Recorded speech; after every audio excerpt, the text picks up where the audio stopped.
الحمدللہ رب العالمین والصلاة والسلام علی سید الانبیاء والمرسلین اما بعد فاعوذ باللہ من الشیطان الرجیم بسم اللہ الرحمن الرحیم۔ استاذ محترم نے قرآن پاک کے سیغوں کے متعلق ارشاد فرمایا کہ جو تعلیل والے سیغے ہیں کہ جن کے اندر تعلیل ہوئی ہے تو صرف وہی سیغے مختصر انداز میں سمجھانے ہیں اور سادہ انداز میں۔ تو سب سے پہلے میں یہ عرض کروں گا کہ بعض دوست ہم جامعہ میں دیکھتے ہیں کہ دوسرے تیسرے درجے میں ہوتے ہیں، چوتھے میں بھی ہوتے ہیں، لیکن سیغہ سادہ سا بھی ہوگا نا مجرد کا، اور وہ بھی بغیر تعلیل کے ہوگا، سادہ سمپل سیغہ ہوگا، اور وہ بھی جو گردانیں ہم نے پڑھی انہی میں سے اگر کوئی ہوگا نا اس میں بھی بعض کا وہ سوچ میں پا جاتے ہیں کہ پتہ نہیں یہ کون سا سیغہ ہے۔ تو جن کو سیغے نہیں آتے، پہلا سال اگر پڑھ رہا ہے یا دوسرا تیسرا یا جہاں کہیں بھی ہے، تو سیغہ اگر اس کو نہیں آتا تو یہ نہ سمجھے کہ مجھے سیغہ نہیں آتا۔ اس کی اصل وجہ یہ ہے کہ اس کو گردانیں نہیں آتی۔ اگر اس کو گردانیں آتی ہیں تو پھر اب یوں سمجھے کہ اس کو سیغے بھی آتے ہوں گے۔ تو سیغے چلو میں عرض کرتا ہوں تعلیلوں کے ساتھ، ابھی لکھے ہیں جو انشاءاللہ کہ کون سا قاعدہ لگ رہا ہے اور کس طرح لگ رہا ہے، تو کس طرح یہ لے کر چلیں گے۔ تو جو اب ٹائم دے گا گردانوں کو، تو جیسے جیسے وہ گردانیں یاد ہوتی چلی جائیں گی تو جہاں مرضی وہ اس کو سیغہ مل جائے، چاہے وہ تعلیل والا ہی ہو، لیکن اس کو تعلیلیں قاعدے نہیں بھی آتے تو اتنا اس کو پتہ چل جائے گا کہ یہ کس گردان کا کون سا سیغہ ہے۔ تو آگے جو جس طرح صاحب فرماتے ہیں کہ تعلیل یہ ضروری نہیں ہے، یہ ہونی چاہیے، بندے کو آنی چاہیے، لیکن اگر کسی کو نہیں بھی آتی تو پھر بھی کام چل جائے گا۔ اب قرآن پاک کی ابتدا سے شروع کیا ہے سورہ فاتحہ سے۔ نستعین یہ مشہور سیغہ ہے، ہم نماز پڑھتے ہیں سورہ فاتحہ کے اندر نستعین۔ اب نستعین سیغہ ہے تو یہ کیسے پتہ چلے گا کہ یہ کون سا سیغہ ہے اور اس میں تعلیل کیسے ہوگی؟ تو اس سے سب سے پہلے جو سیغہ اگر معلوم کرنا ہے کہ سیغہ ہے کون سا، تو پھر یہ دیکھیں گے کہ اس کی اصل کیا ہے۔ تو اصل گردان یاد ہوگی تو اس کا وزن بنائیں گے، تو یہ کس کا وزن کون سا ہے۔ اب نستعین ہے تو اس کی اصل پہلے بنائیں گے کہ یہ اس کی اصل کیا ہے، تو وہ نستعین بنے گی، نستعین۔ تو اب نستعین بن گئی تو یہ اس میں سے پھر حروف اصلیہ کون سے ہیں، جو 3 حرف ہوتے ہیں وہ کون سے ہیں، وہ کیسے پتہ چلے گا؟ تو پھر جس باب کا یہ سیغہ ہے اس سیغے کو نیچے لکھیں گے، اس باب کو اسی وزن پر بالکل جو وہ سیغہ ہوگا۔ غائب کا ہے تو غائب کا وہ نیچے سیغہ لکھ دیں گے اس باب مصدر سے، جیسا کہ آپ باب استفعال سے۔ اب یہ جمع متکلم کا سیغہ تو بالکل اسی طرح جمع متکلم کا اصل باب سے لکھیں گے نستنصرو۔ تو اب نستعینو نستنصرو بالکل سیم وزن بن گیا۔ تو اب ہم اس میں سے جو سین اور تا یہ ہیں اس کی علامت، باب استفعال کی یہ علامت ہے، اور نون کس کی علامت ہے؟ جمع متکلم کی۔ تو اب بقیہ کیا بچے؟ نون صاد را، تو یہ اس کے حروف اصلیہ ہیں، نون صاد را۔ تو بالکل جب اس کے حروف اصلیہ دیکھ رہے ہوں گے تو تب اسی طرح ہی کریں گے کہ سین اور تا یہ باب استفعال کی علامت، اور جو نون ہے یہ جمع متکلم کی۔ تو بقیہ پھر کیا بچ گیا؟ عین واو نون، تو یہ اس کے حروف اصلیہ ہیں۔ اب حروف اصلیہ پتہ چل گئے تو وہ عین واو نون، تو واو کس کلمے میں ہے؟ عین کی جگہ پر، عین کلمہ میں۔ تو اب یہ دیکھنا ہے کہ عین کلمہ میں واو ہے تو واو حروف علت میں سے ہیں، یہ حروف علت میں سے ہے۔ تو اب حروف علت میں سے واو یا یا اگر عین کلمہ میں ہے تو کیا بنتا ہے؟ حرف واوی یا جائی۔ تو اب اس کی اور اس کی فرق کیا ہے اس اور سیغے میں اور اس کے میں؟ صرف واو اور واو کی جگہ یا ہے، تو پتہ چلا کہ صرف جو تعلیل ہوئی ہے یہاں پر ہی ہوئی ہے، بقیہ سارا سیغہ سیم ہے۔ تو اب یہاں پر ہوئی ہے اور یہ عجف واوی آپ نے کہا، تو اب اس کی جو قاعدہ ہے جو تعلیل والا وہ کہاں ملے گا؟ عجف کے قواعد میں ملے گا نا۔ اب اس طرح کوئی بھی گردان ہو یا کوئی سیغہ ہو جس میں تعلیل ہوئی ہے، اس طرح جب نکالیں گے حروف اصلیہ کو دیکھ لیں گے اور پھر یہ دیکھیں گے کہ یہ جو اصل ہے، جس طرح یہ اصل بنی ہے اس کی آپ اصل بنا لیں۔ تو اصل بنانے کے بعد آپ غور کریں کہ کہاں جا کے تعلیل ہوئی ہے، تو جہاں پر ہوئی ہے تو پھر اس کو غور کریں کہ جس طرح یہاں پر ہم نے عجف واوی نکالا، تو اسی طرح جو بھی آپ نکالیں گے وہاں کوئی نہ کوئی نکلے گا، محموز میں نکلے گا، مضاف میں نکلے گا، اس طرح۔ اب یہاں پر اجوف میں نکلا ہے تو لہذا سیگا اسی انداز میں جا کر ہم تلیل وہاں پر دیکھیں گے. تو اب نستعینو، تو جو قاعدہ ہے کہ واو متحرک ما قبل ساکن ہو، تو پھر اس کا قاعدہ نمبر 2 جو اجوف کا، تو وہ یہاں پر لگے گا. اس کی حرکت جو ما قبل کو چلی جائے گی. اب ما قبل جب حرکت جائے گی تو کون سی حرکت گئی؟ کسرہ. نستعینو زیر گئی آگے پیچھے کو جو آئی. تو اب جو زیر ہوتی ہے کسرہ ہوتی ہے، اس کے بعد کیا ہوتا ہے؟ یا. الف ہو یا زبر ہو تو اس کے بعد الف، پیش ہو اس کے بعد واو. یہ ایک طریقہ کار ہے. تو اب یہاں سے جو واو کسرہ پیچھے گئی تو کسرہ جانے کی وجہ سے یہ واو یہ بدل جائے گی یا کے اندر. تو یہ اس طرح تعلیل ہوئی مختصر سے اس کے اندر، یعنی ایک ہی قاعدہ اس کے اندر لگا ہے. اب آگے ہے اہدی. اس کے اندر تعلیل تو اتنی نہیں ہوئی، لیکن ایک تھوڑا سا بتانے والی چیز تھی تو میں نے یہ سیگا لکھا. تو اہدی یہ امر کا سیگا ہے، سیگا واحد مذکر امر حاضر معروف کا. تو اہدی کس کے وزن پر ہے؟ ادرب. اب ادرب کے وزن پر ہے تو ادرب اب جو امر حاضر بناتے ہیں اس کو کس سے بناتے ہیں؟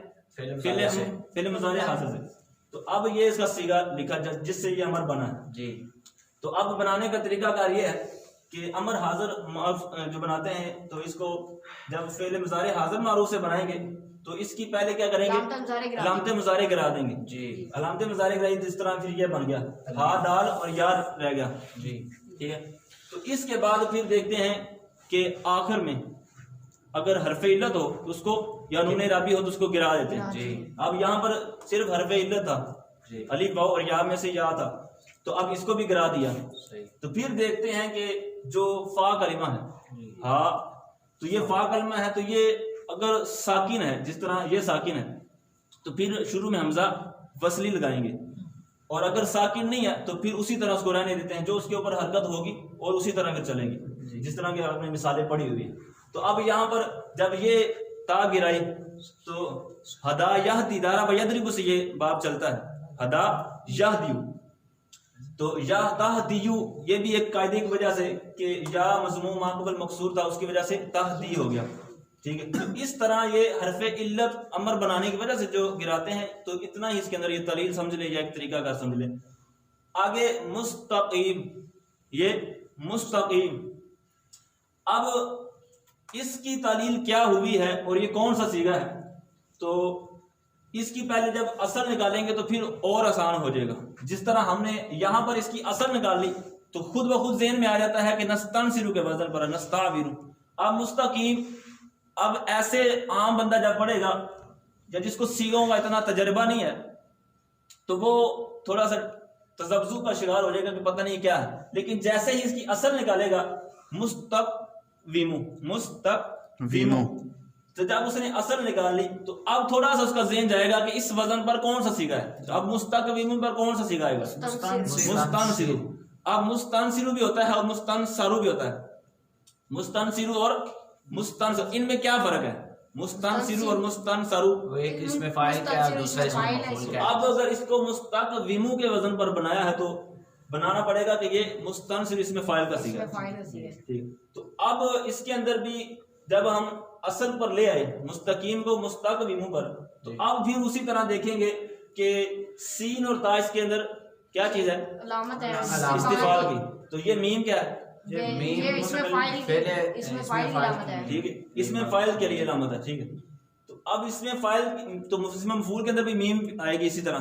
تو فرق کہاں پہ جا کے چلے گا کہ اس میں مفعول ہے یا اس میں فاعل ہے؟ تو وہ یہاں عین کلمہ پر دیکھیں گے، یعنی آخر سے جو ما قبل ہے تو اس کو دیکھیں گے. زبر ہے تو وہ مفعول کا، اگر کسرہ ہے تو پھر فاعل کا بنے گا. تو اب اس کے اندر یہ علامت آپ نے کیا دی؟ یہ اس میں فاعل کی جی.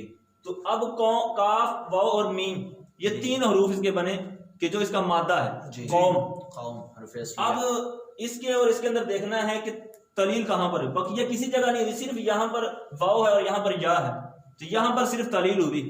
اور پھر یہاں پر بھی اسی طرح دیکھیں گے کہ کاف واو میم یہ اجوف بن رہا ہے، اجوف واوی. تو اب اس کا بھی قاعدہ ہمیں وہاں ہی جا کے ملے گا اجوف کے قواعد میں، کسی اور جگہ پہ نہیں ملے گا. تو لہذا اس کے اندر بھی صورتحال بالکل وہی ہے جو وہاں پر سیگا جو قاعدہ لگا. واو متحرک ما قبل صحیح ساکن ہے صحیح ساکن، تو اس کی بھی حرکت ما قبل کی طرف جائے گی کریں گے. تو کسرہ گئی تو کسرہ اپنی یا کو چاہتا ہے تو لہٰذا یہ یا میں تبدیل ہو جائے گی. ٹھیک ہے سمجھ آئی اس کی کچھ؟ جی بے شک. اب متقین یہ بہت زیادہ صیغہ استعمال ہوتا ہے اور بعض اوقات ایسے بھی دوست احباب ہوتے ہیں جو پڑھ جاتے ہیں درس نبی مکمل کر جاتے ہیں لیکن ایسے صیغوں کے اندر پھنس جاتے ہیں یا کچھ ہلچل مچ جاتی ہے ان کے اندر کہ یار پتہ نہیں یہ کون سا صیغہ ہے، حالانکہ سمپل صیغہ ہے. تو صیغہ جب تعلیل والا ہو تو اس کو پہلے اصل پہ لے کے آئیں. آپ کو تعلیل نہیں بھی آتی نا تو جس طرح آپ نے ان دو صیغوں کے اندر آپ دیکھیں کہ اگر ہمیں بالفرض مانے کہ تعلیل نہیں آتی تھی لیکن جب ہم نے اس کی اصل کو بنا لیا نا کہ اس کی اصل یہ ہے اور اس کی اصل یہ ہے تو پھر بندے کا جب غور کرتا ہے کہ تعلیل کہاں پر جا کے ہوئی، جس طرح ہم نے یہاں پر وزن میں محسوس کیا کہ کہاں جا کر اس کی تعلیل ہوئی تو اس طرح جا کے آسانی سے پا جائے. اب متقین جو ہے تو اس کی اصل پہلے نکالیں گے کہ اس کی اصل کیا ہے. ویسے تو جس کو صیغہ آتا ہے وہ بتا دے کہ یہ سارا صیغہ ہے، یہ اس کے اندر قانون لگا ہے تو یہ اس طرح ہوا ہے، لیکن جو عام بندے ہیں سادہ شروع جن کا آغاز ہے تو اب ان کے لیے کیا ہے کہ اس کی پہلے اصل نکالیں گے. اصل نکالیں گے. اصل کیا ہے؟ مجھ تانی بونا کے وزن پر اس کو بنانا ہے. منہ تاکہ یونا، منہ تاکہ یونا. تو اب مجھ تانی بونا اس کے نیچے اگر لکھے جس طرح وہاں پر نستان سیرو لکھا ان کے نیچے تو اب مجھ تانی بونا لکھیں تو مجھ تو جیم اس کے نیچے آئے گی، تانی بونا تو یہاں پر واو کاف اور یا، واو کاف اور یا یہ اس کے حروف اصلیہ بنیں گے. فا عین لام کا جو مقابلہ ہوتا ہے وہ واو کاف اور یا بنیں گی. تو اب آپ نے بتانا ہے کہ جو میں کہوں گا کہ وہ کیا چیز ہے. اب یہ میم ہے تو یہ کیا چیز ہے؟ میم اس میں فاعل یا مفعول کی علامت ہے، فاعل یا مفعول کی، لیکن یہاں پر یہ اس میں فاعل بنے گا یا اس میں مفعول بنے گا؟ یہاں پہ اس میں فاعل بنے گا. وہ آپ نے کہاں سے محسوس کیا؟ وہ آخر کسرہ ہے تو یہ واو کاف یا اس کے حروف اصلی، یہ فا جو میم ہے یہ کس کی علامت؟ اس میں فاعل یا مفعول کی. تو یہ بھی ہو گیا. تو اب یہ تا یہ کس کی علامت؟ افتعال کی. اب اتنے آپ نے حروف بتا دیے کہ یہ کس کس کے لیے آئے ہیں. جی. اب واو نون کس کے لیے ہے؟ واو نون جمع کے لیے. ہاں جمع کے لیے. تو اب واو کاف یا یہ اس کے تین حروف بنے جی مادہ یہ اس میں فاعل کی علامت جی اور یہ تا افتعال کی علامت، یہ دو آخر والے واو نون جمع کی علامت. جو حروف اصلیہ کون سے بنے؟ وقیون بنے واو گا کاف جی یا. یا. تو یہ ہفتہ اقسام میں سے کیا بنے گا؟ یہ لفیف مفروق. ٹھیک ہے مفروق یعنی دو جو حرف علت ہیں علیحدہ علیحدہ ہیں، درمیان میں قاف کے ذریعے فرق آ گیا. تو اب اس کو ہم نے اس کی اصل یہ بنی اور اس سے آگے یہ بنا ہے یعنی تعلیل وغیرہ جو ہوئی ہیں. اب وہ دیکھنی ہے کہ تعلیلیں کون کون سی ہوئی ہیں، کس انداز میں ہوئی ہیں. تو اب جو مثال کا قاعدہ لے لیں گے کہ اب واو کاف یا تو فا کلمے میں واو آئی تو مثال کسے کہتے ہیں؟ جس کے فا کلمے میں واو اور یا آئی. تو اب مثال کے طور پر ابھی لفیف مفروق تو ہے ہی لیکن ہم فا کلمے کے حساب سے دیکھ رہے ہیں. تو اب فا کلمہ میں واو ہے مثال واوی ہوا. تو اب اس کا قاعدہ ہم کہاں ملے گا جا کے؟ مثال کے.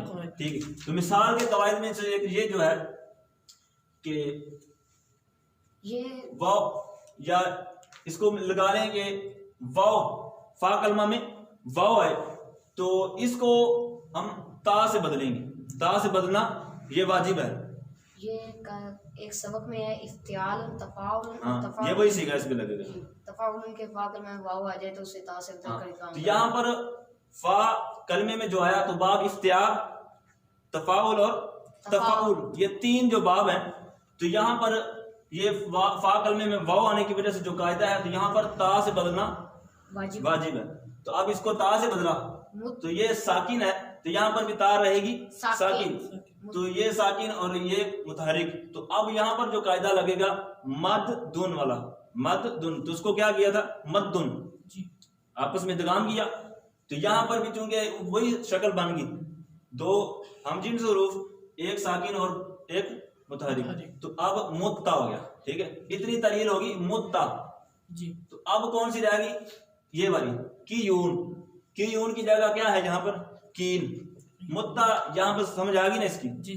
تو اب کین جو کی یون سے بنا تو اب اس کا جو مشہور قاعدہ کہ یا مضموم ما قبل مکسور اور ما بعد واو جمع ہو واو جمع ہو تو پھر اس کو کیا کرتے ہیں، اس یا کی جو حرکت ہے اس کو مطلب بدلتے ہیں الف سے، یا کی حرکت ما قبل، تو یہ اجتماع ساکنین ہو جائے گا. یا کی جو حرکت ہے وہ کس جائے گی، ما قبل کی طرف، مطلب متقیون، متقی ہو گیا تو کی یون کی اب تلیل ہم کر رہے ہیں، تو یا مضموم ما قبل مکسور ما بعد واو جمع، تو اس کی حرکت جائے گی ماں قبل کو جائے گی تو پھر متقون ہو جائے گا نا. تو ایسے یا واو جمع کو گرا دیں گے، یہاں پر زمس کی ہونے کی وجہ سے یا کو ساکن کر دیں گے، اور واو جمع دونوں اجتماعی ساکنین ہوں گے تو واو کو گرا دیں گے، متقین ہو جائے گا. ہاں ٹھیک ہے، متقین ہو جائے گا. اب یوں بن جائے گی نا، یہ یا کی جگہ الف آ جائے گا، تو الف کیا ہے ساکن، اور واو یہ بھی ساکن، تو یہ اجتماع ساکن ہوا. اب یہ اعتراض ہو سکتا ہے کہ آپ نے دو ساکن ہوئے ہیں تو ان میں سے واو حذف کر دیتے، اب سبھی ایک نہیں کرنا، تو اب ایک کو کرنا ہے تو کس کو کرتے، کسی کو بھی کرتے، واو کو کر لیتے. تو اب یہ کہیں گے کہ یہ جمع کی علامت ہے تو علامت کو حذف نہیں کیا جاتا، لہذا یہ رہنے دی، اور جو الف یا کی جگہ پر بنا تھا اسے حذف کر دیا. تو یہ متقین کی اصل یہ، پھر اس سے دو یہاں پر تلیلیں ہوئی، واو کی جگہ فا، یعنی فا کلمے میں اور لام کلمے میں، تو یقیمون، یقیمون. تو اب اس کی پہلے اصل نکالیں گے کہ اصل ہے کیا. جب اصل نکالتے جائیں گے تو پھر آپ کو آپ نے جو قواعد پڑھے ہوں گے تو وہ آپ کو یاد آ جائیں گے کہ یہاں پر کون سا قاعدہ لگا. اب یقیمون تو یہ اصل میں کیا تھا، یقیمون، کس کے وزن پر ہوگا، ہاں. تو اب جب یکریمون پیدا کیا تو جو یکریمون سیگا ہمیں آتا ہے، پورا سیگا جو ہمیں آتا ہے تو وہی سیگا یہ ہوگا. تو اب جب سیگا یہ ہوگا تو پھر اس کے اندر تلیل دیکھیں گے، تو تلیل جا کے کہاں پر ہوئی، یکریمون کے اندر فا جو تین ہو. تو اب یہ یکریمون، تو یکریمون کے اندر فا عین اور لام کلمہ کون سا ہے، کاف را اور میم. یا یہ کیا چیز ہے، یا تو واو نون جمع کی، تو یہ فا عین لام اس کے کاف را میم. جی. تو اب اسی طرح ہمیں اس کے اندر دیکھنا ہے، یہ اس کے وزن پر بنانا یکویمون، جس کے اندر آپ نے بتانا ہے قاف واو میم قوم، کاف واو میم قوم. تو یہ یا علامت واو نون یہ جمع کی. تو اب بالکل جس طرح دو سیگے پہلے کیے ہیں اسی طرح اس کے اندر تعلیل ہوئی کہ واو یا متحرک ما قبل حرف واو، ساکن، ہاں تو ما قبل ساکن، تو اس کی حرکت ما قبل کی طرف دے دیں گے. واو کا کسرہ پیچھے گیا تو کسرہ ما پر کیا چاہتا ہے، یا چاہتی ہے. ہاں. تو اس طرح یہ یکویمون سے یقیمون ہو گیا. تو اللہ تعالیٰ سے دعا ہے کہ اللہ تعالیٰ ہمیں جو دین کا فہم عطا فرمائے، جو ہم کوشش کر رہے ہیں اللہ تعالیٰ کی راہ میں، اللہ تعالیٰ کے دین کو سیکھنے کے لیے اللہ تعالیٰ ہمارے لیے آسانیاں پیدا فرمائے. آمین بجاہ نبی امین صلی اللہ تعالیٰ.